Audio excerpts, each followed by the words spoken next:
Welcome to the Psych to Practice podcast, a podcast designed to blend information, resources, and collaboration to energize your practice and your life. I'm your host, Dr. Ray Christner, and we are going to take a deep dive into all things mental health. My experience, passion, and a bit of luck has provided me with incredible opportunities. Of these, what strikes me the most are the many conversations where I hear not only the information that others have to share, but their passion behind it. On this podcast, I'm looking to bring you this same experience. We'll talk with experts, practitioners, each other, and most importantly, you. Now, get ready. Let's get psyched to practice.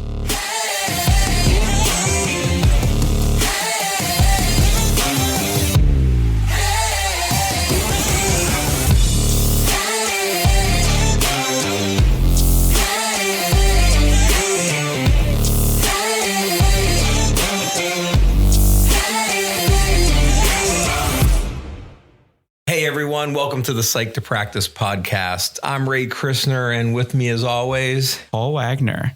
And today we had the pleasure of talking about problem solving, and I think it was a really great discussion. And I think so simplistic, and yet as we're talking about it, it got so complex. And I think that captures problem solving well in a nutshell. Yeah, it is, and it's something we all do. Anybody that we all do it on everyday life. Those of us in therapy are doing it multiple times throughout the day. I appreciated the conversation to articulate it out because I think, we just kind of go through the motions. And I think thinking it through and how maybe we refine it to make it a better experience for people, it definitely was a worthy conversation. So, Paul, I guess what was your takeaway out of today's episode? So I think I was the one who presented it, but it was an idea you had brought up, before our episode for today. And it's the idea of checking in throughout the process. And, as we go through, we talk about the entire problem solving process, but just the importance and value of going back and ensuring that each step is kind of falling in line and, ultimately works towards this problem solving model. So are we identifying the problem well? Are, the solutions we're coming up actually solving the problem? Is what the way that we're thinking about implementation it actually, feasible to work with the solution? And does it actually solve, like, just that constantly going back and checking in? I think it's such a valuable thing. And, certainly, something I'm going to be making sure that I'm doing more and more. Yeah, for me, I think that point was great as well. But the part that they kind of stood out for me and something I know and I do, but is worth articulating this idea of in problem solving, also preparing for barriers and preparing for the fact that things likely are not going to go as planned. Like we can sit in that room and come up with this really articulate and elegant problem solving approach. And in real life, something gets in the way, and that being able to talk through those things with people and maybe help them adjust in the moment, I think will definitely help create our success in that process.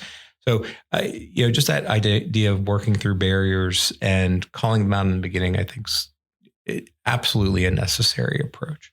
It really is, because our lives don't happen in a vacuum yet. As we're in the therapy office, it can almost act as a pseudo vacuum. And so, just an important tool and resource. And, I think one of many that we were able to cover for today. I agree. And all of you listening would absolutely love to hear from you and maybe takeaways that you have. Please feel free to contact us. Check us out on social media.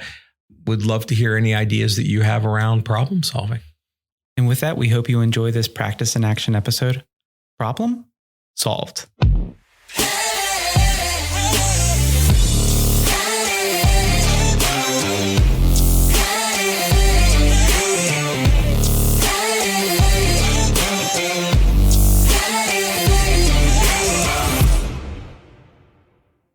Well, Paul, we're back for another Psych to Practice episode. And today we're going to talk a little bit about problem solving.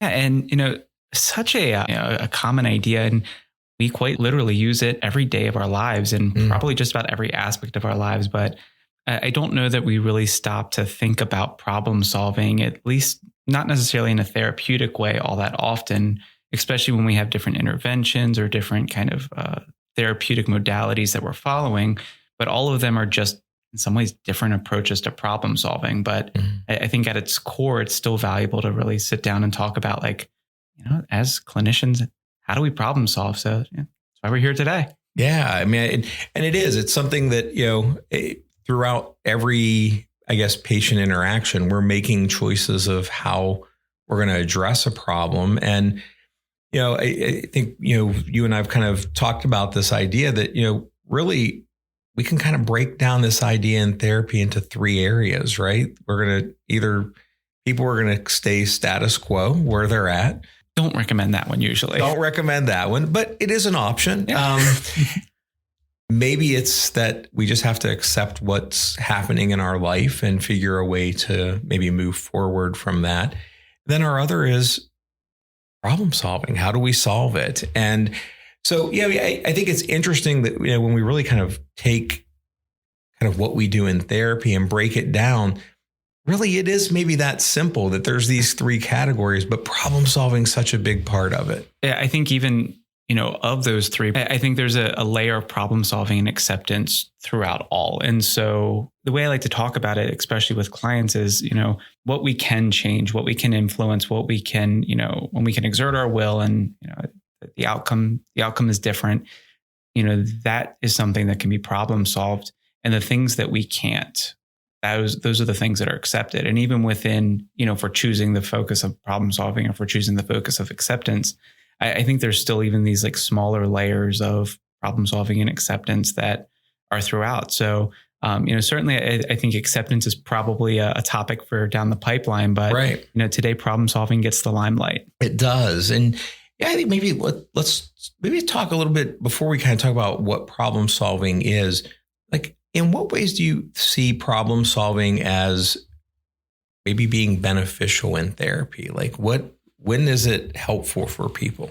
I think one of the biggest strengths of it is that in a twofold way, it provides direction. It provides a direction that we're wanting to move in, that feels like we're making progress, and that we're able to alleviate things, or we're able to address things. And also with problem solving, it can give us directions of, may be nice for a step-by-step directions of, we get our Lego book out, and if we assemble it all in this problem solving manner, we get this, right. this desired product at the end. Usually not that clear cut, but problem solving, I think, gives us probably the closest we get to, some step-by-step directions for issues or concerns that we face in our lives. And so when working with clients, I think it can inspire a sense of hope for them, while also kind of giving them something to think about and work on both in and out of the session. Yeah, and use the word hope. I oftentimes look at it as even a confidence that we can give people. I think sometimes when we're in situations where we just don't know what to do, it just plummets our kind of our idea of self-efficacy, that we can actually help ourselves. And as simple as problem solving interventions, I think, can be sometimes, maybe it's not the Lego book, maybe it's not quite to that detail, but it really is a guide that, once we do this process for a few problems, it creates a toolbox for someone that the next problem they're able to, maybe address it in a more effective manner. You used Legos. I was thinking kind of cooking. Like, when I cook, there's always problems that come up in the kitchen. There's always things when I cook, maybe something doesn't come out the way I want, but I've done it so often. And, now I have some tools that I can go, oh, wait, this is a little salty. I'm going to add maybe a little acid to it to balance that flavor. It's not something I knew before, but I've built a process in place. So I love the idea of problem solving just being that we're really giving a tool that maybe we're working on a very specific goal today or tomorrow. But once we do that enough with people, it really does empower them. And the next problem, maybe they're not working through it with us. It's a process that they become used to. And I don't want to use the word habit, but I do think it's a little bit of a habit that we can habitually have better problem solving. Yeah. And I think in a nice way, like, our last episode being, I think, the focus on supervision, and you had used a line in there and it really stuck out to me of like, developing the ability to be a good critical thinker in a way. And I think problem solving, is a huge part of it, if not like, maybe synonyms in a way. Right. And so being able to be explorative, and I certainly think if we can give confidence, as clinicians, then, we've done our job. Yeah. I agree. I think, that confidence and just that idea that, again, that idea of empowerment, that, wow, I'm getting good at this. I can try it on my own. And I think with that confidence comes this idea that, we're going to talk about this in a second here, but I think with problem solving, we don't get it right the first time. There is a permission in problem solving to try it. And maybe we don't pick the most elegant solution the first time, and we have to go back to the drawing board, but that's okay. It's kind of like in science, the idea of hypothesis testing. We're trying it out, and maybe it works and maybe it doesn't. But if we follow the process, we don't have to worry about the mistakes that might come along the way. And that is empowering, I think, for people, is to just have permission that we don't have to get it right. I wish I got it right every time, but I don't. And that's all right. That's part of how we deal with issues in life. And every day, I think we all do that. So there's a lot that comes from this just simple idea of problem solving, a lot of benefits for people. And, maybe before we get into defining, the steps of problem solving, I do also like the idea of there can be, not only good problem solving, but bad problem solving as well. And, wanting to make sure that we're identifying that, when we're sitting down with a client, or, if it's just even in our daily lives, when we make those mistakes, and I think it's when we stop, like that can be a part of bad problem solving, when it feels like I can't do anything with this, when really it's we haven't continued to grow, or we haven't continued to explore beyond. And that's just one example, I think, of potentially like some bad problem solving of, well, this isn't going to work, so what's the point? Right. Yeah. Or it's that idea of we keep doing the same thing in problem solving and expect a different outcome, when part of it is that we have to back up and really think out of the box and really try something different to get there. And, sometimes bad problem solving is just that. We look too narrow at what the solutions are. And maybe we look at solutions that are maybe just comfortable for us because they feel safe to do, versus things that might be broader and might be a little bit more of a challenge. So yeah, I think that is as well. I mean, with thinking about kind of the bad problem solving, I think maybe the starting point is, I think when we're not clear on what problem we're solving, that the clarity piece is part of it. Sometimes maybe it's too broad, or, this real general kind of concept. And so we have to really, I think, focus on that. And we also have to try to avoid problems that there's no solution to. Yeah. And being able to, it's just that act of defining out, like, if I'm in a session and I'm sitting down with someone, how well are we able to articulate what the issue is? Right. And, we zoom out as far as we need to until we have a common language and a common understanding of that. One thing, if I'm struggling with someone and identifying, I just don't get, I don't understand what it is that we're here for, what we're trying to work with, especially early on with some clients.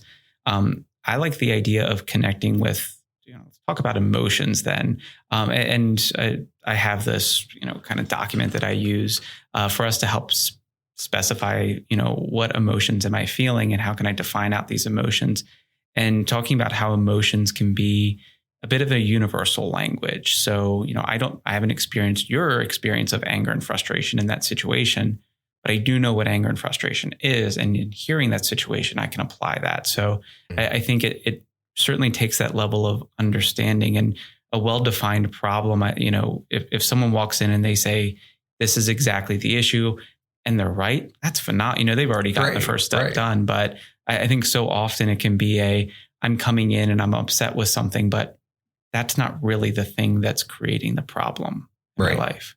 Yeah, you use the term there. You kind of zoom out, and I think problem solving, at least in a therapeutic sense, requires us sometime to zoom out and sometime to really zoom in, and really that balance of kind of going back and forth and really finding, for lack of a better word, the sweet spot of what we're going to solve, what that problem is.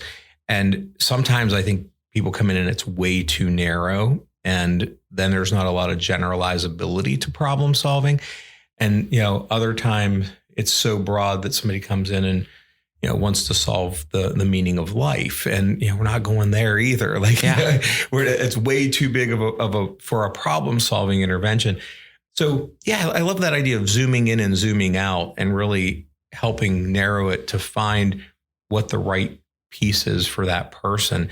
And I'm not sure there's a right answer. I mean, I think it's, it can be an emotional end. It can be something that's much more of a thought piece. There's a lot of ways I think we can approach it. Well, and before we got started, you brought up this idea, and I want to make sure that we're talking about it here at the very beginning, which is doing a constant check-in process and making sure, in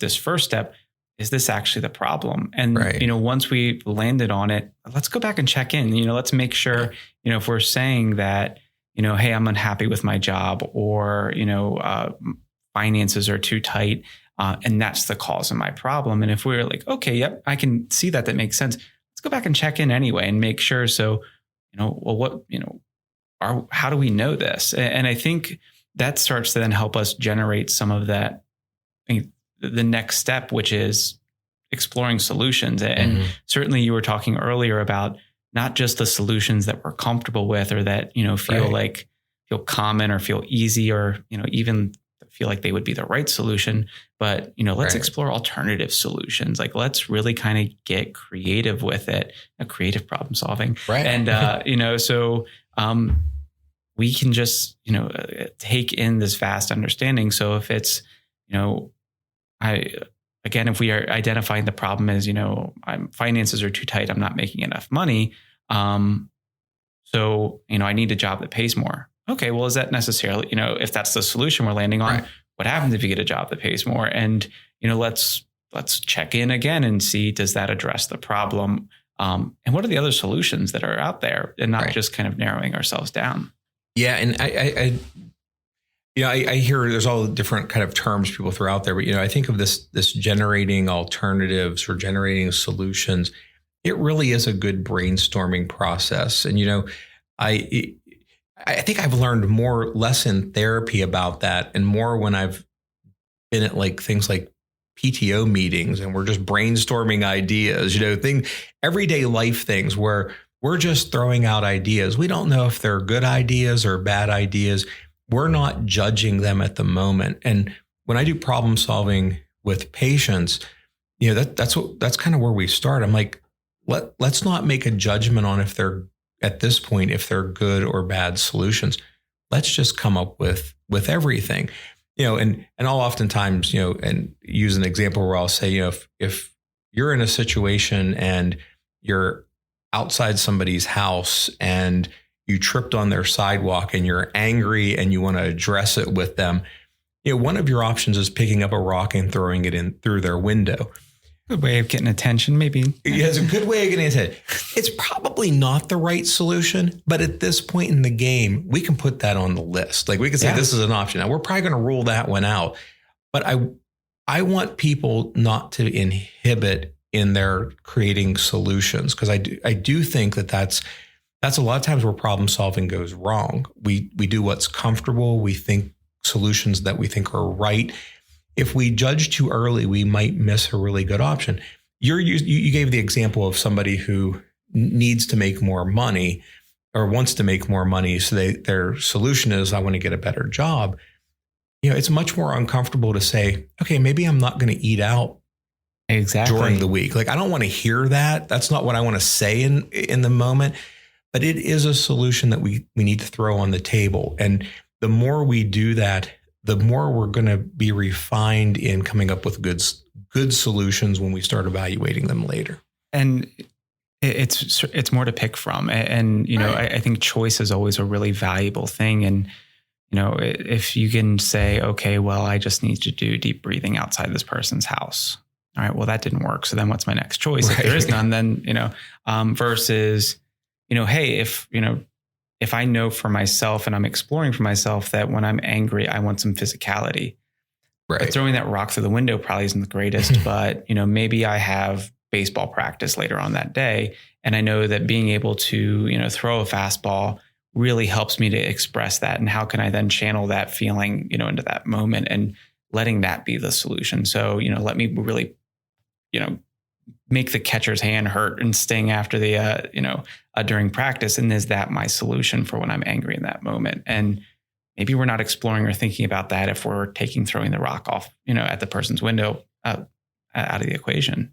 I tell people all the time, if the solution that you come up with is comfortable, it's probably not the right solution. Yep, most often it's not. And I think some of the best decisions and problem solving approaches I've had in my life, it wasn't what I wanted. It wasn't what I wanted to hear. It was a little bit uncomfortable, but in the end, it ultimately became the right decision. And so we want a little bit of that. We want a little bit of that idea of, I don't want to do that, but that's okay. Maybe it's the right thing to do. And, this could probably be an episode in and of itself, but it reminds me of the zones of comfort. And, right. Getting into that, expanding it out into that exploratory discomfort, but not pushing it too far into like the stress or the panic, discomfort. Right. Yeah. It's, and in the end, when we're doing good problem solving, so we're doing this idea of just let's come up with every solution, but that does, I guess, take us to the next step. And, how do we help people really make good decisions then around which solutions to focus on, which ones to throw out?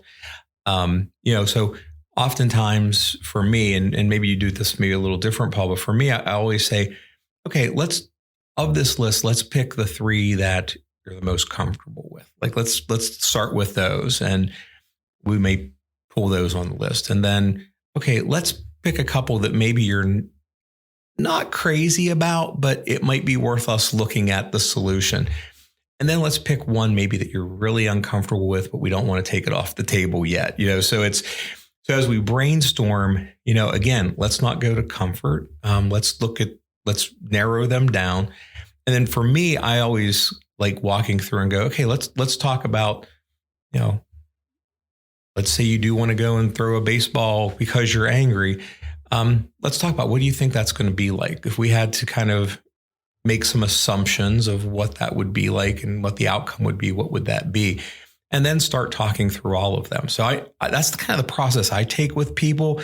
And just to kind of, again, take this big list, let's pick a few, some comfortable, some not comfortable. Let's talk through about how each of them may work out. And then we move to then picking one.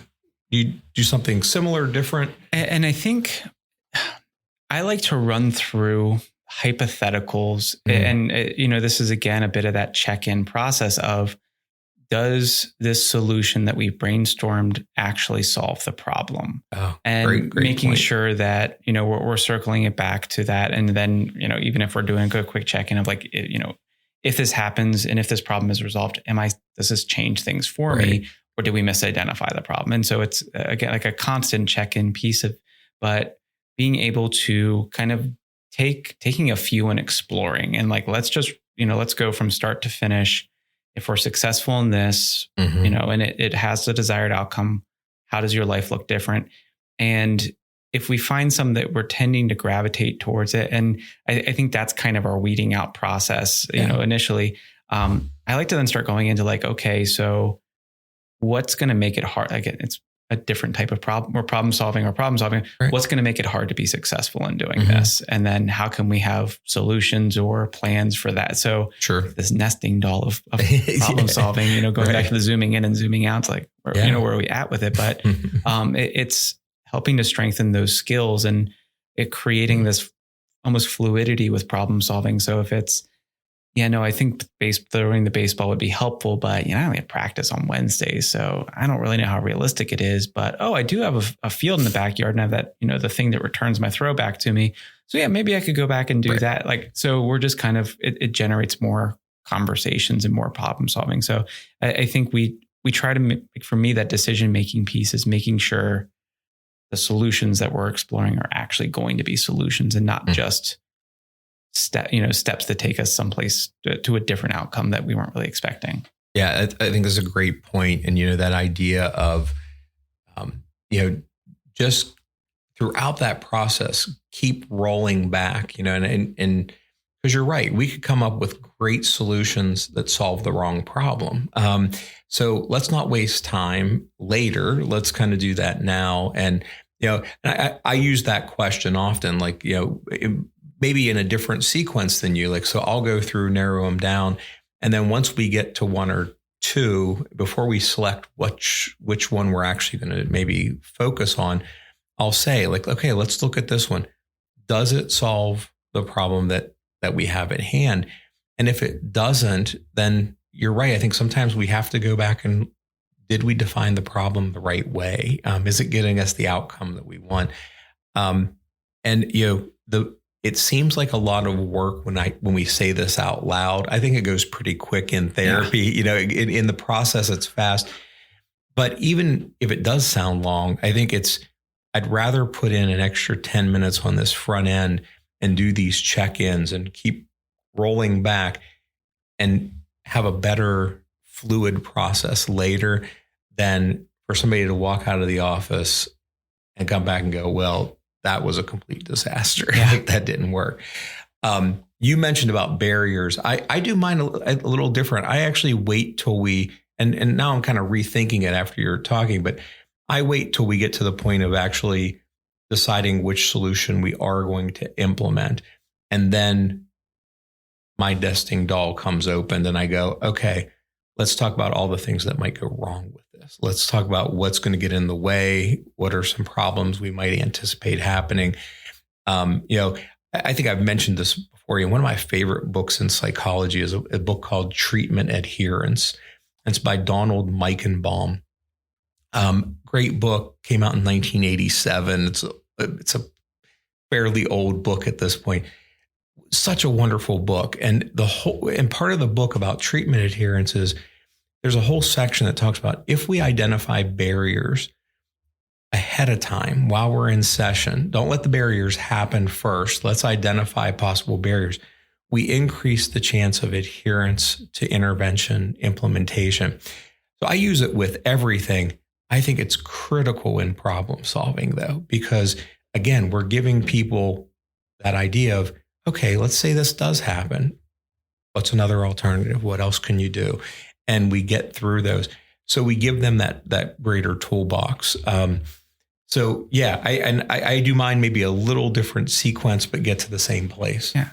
And this, I don't want to derail too much because I do want to kind of get to that fourth step here. But I think that this really touches on that piece that I was talking about earlier of we use acceptance and problem solving regardless if we're pursuing acceptance or pursuing problem solving. Right. Because there might be some barriers that we just have to accept. And then that might take, a solution off the table potentially, or, then we kind of have to reframe. But the other side of that is if we're pursuing acceptance and what does problem solving look like in there? And a lot of times when I'm talking with clients, I try to talk about hey, let's identify the things that we can't influence or we can't do anything about.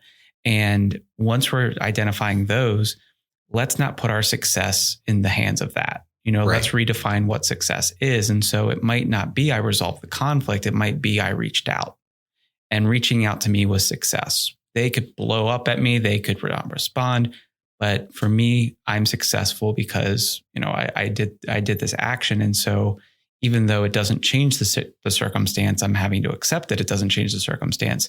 I can still problem solve and work to generate my own success within that. And so I think that, this idea of, decision making, we can really create and decide what is the solution that we're looking for. And I think it's so often we can get caught up in the external defining what our solution is. I talk to students about this every once in a while, and parents usually aren't super crazy about it, but it usually holds true of like, I would rather you have a good understanding of the concepts that you're learning and bomb the test than you guess at the test and get lucky and get a good grade and have no idea what you just did and learn. And then I usually use the example of, imagine if a fireman was taking their test and they got lucky. Do you want that fireman showing up at your house, or do you want the fireman who struggled through but knows what they're doing well showing up at your house? Yeah, I agree. I agree 100%. And I even like you kind of brought acceptance back into the conversation, and that part is also, I think, so vital in that we might have this elegant solution and it doesn't go the way we expect, but it's not something we can control. I think we've said this probably a number of times in other episodes, but when we work with people, they can only control their own actions and behaviors. But you might have this great solution to a problem with someone, and then you do that elegant solution and they still blow up at you. Yeah. And that being able to accept that we can't control that. That doesn't mean that our problem solving was incorrect, but there are some things that we can't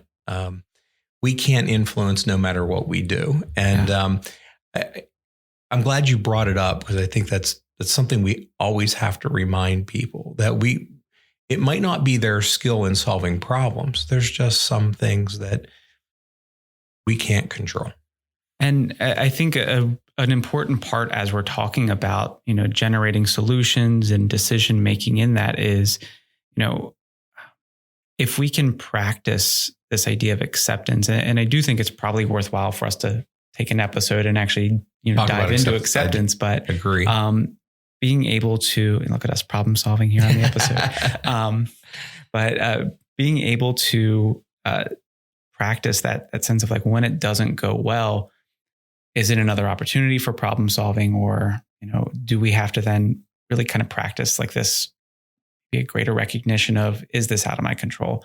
I like this, again, a different conversation I'll have with a lot of clients is, within the situation, what are the things that are squarely in your control? You can control every aspect of it. What are the things that, no matter how hard you try, doesn't influence it whatsoever? And then in the middle ground, you have influence. Mm-hmm. And you might have a lot of influence. You might have a little bit of influence, but that's not full control, but some. And being able to, how much where are we drawing that line of what we're willing to try to invest in problem solving? And at what point does that tip over into acceptance, where, and I then start at times maybe even talking about odds, mm-hmm. If it's flip a coin, hey, I would take those odds. If it's 1 in 100, probably not. What's my level of influence, and how can I decrease, the number of outcomes that are outside of my influence? Right. It's a little bit of a sidebar, but maybe a story that I think is worthy of sharing. Most people know who Albert Ellis is. He told this story.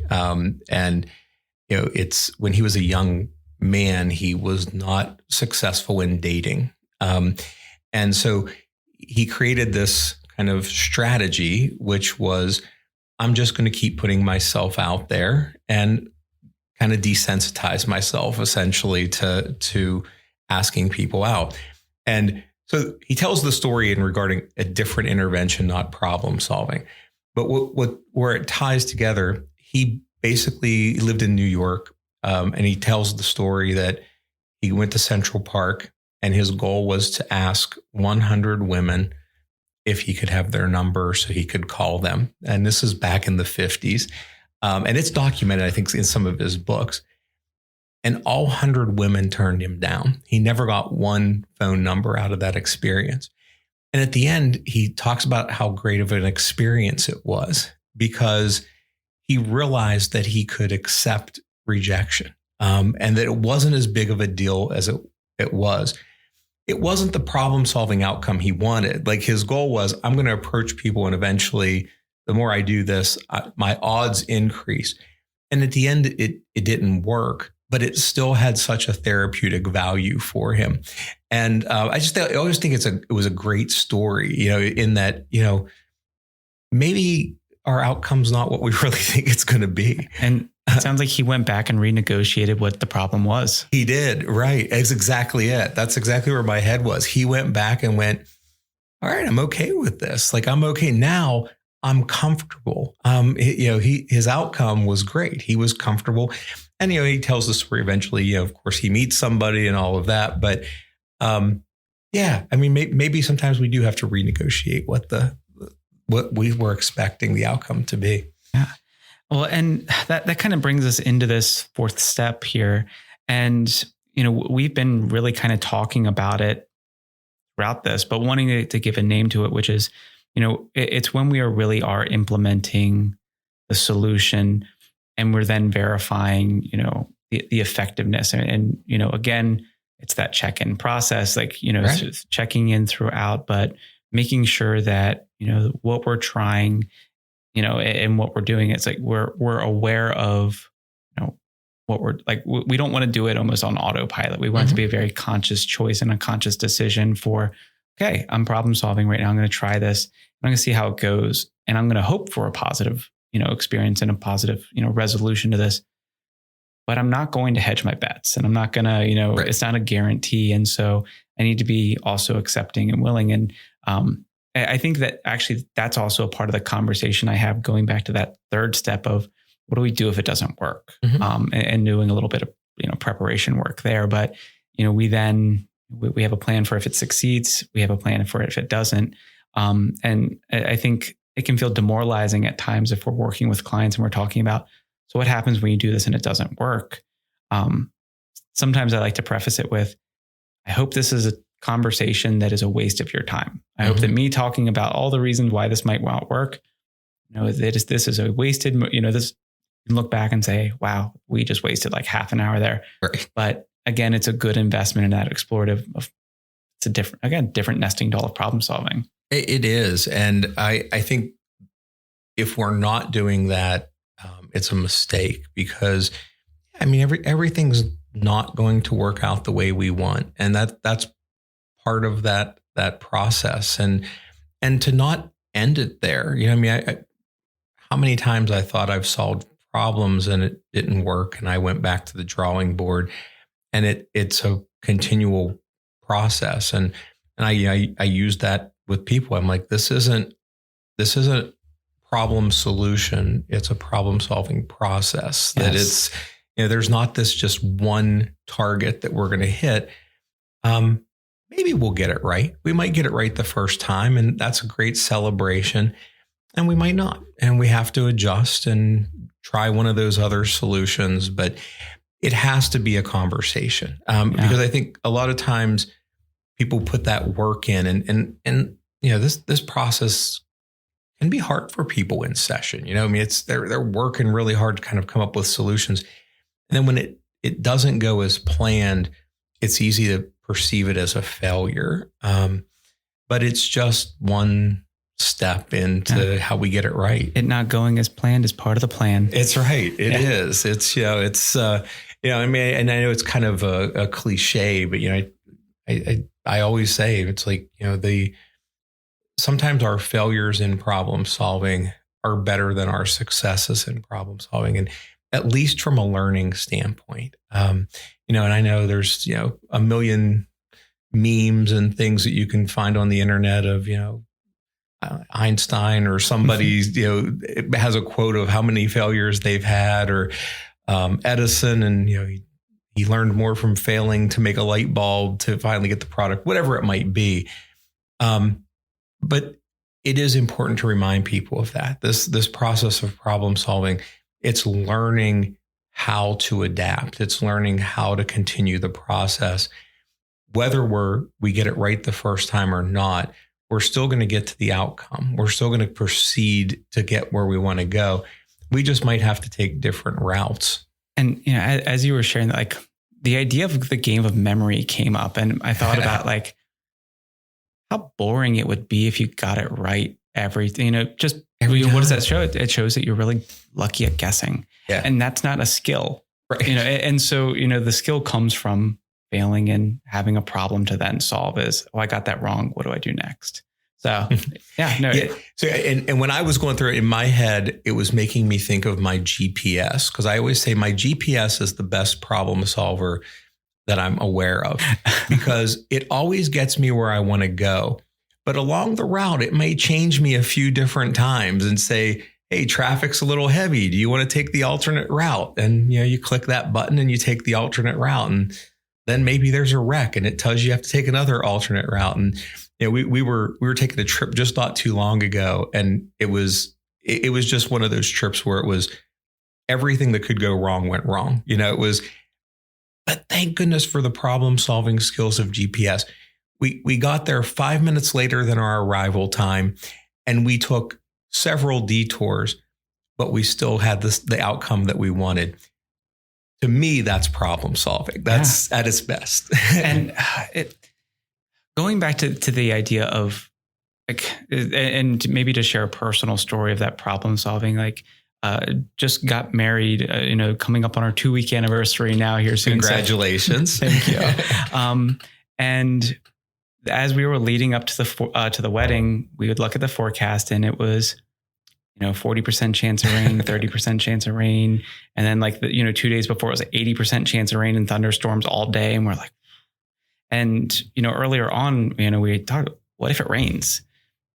We bought umbrellas, and thankfully we didn't need those umbrellas, but we were able to use that, because if we had gotten down there and it had started raining, we would have had to adapt on the fly, but rather we took the time to go through the problem solving process. Thankfully, it was unnecessary, but it was something that gave us confidence that, hey, if it rains, we have a solution, and we can then adapt, and we have to change then what our expectation of the outcome is to make the best out of that. And, we can get some cool photos in the rain if it's raining. Again, hope it doesn't, but it just allows for us to be more flexible and fluid moving throughout our lives. I couldn't have said it better. Yeah. Well, I think with all of that, maybe this is time to wrap up our problem solving. I like it. We hope that you're able to take something away from this, and, it can help you stop and really think about how you approach problem solving, and, maybe trying something different in the therapy setting or just in your daily life. We certainly hope you hear us next week. Until then, be well, stay psyched.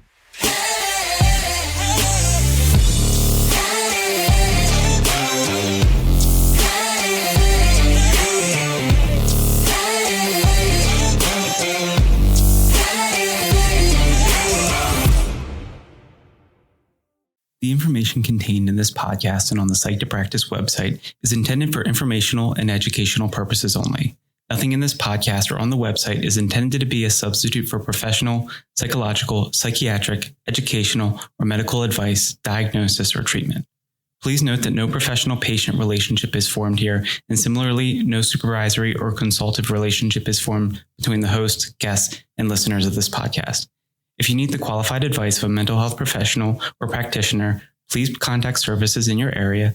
Similarly, if you need supervision on clinical matters, please locate a supervisor with experience to fit your professional needs.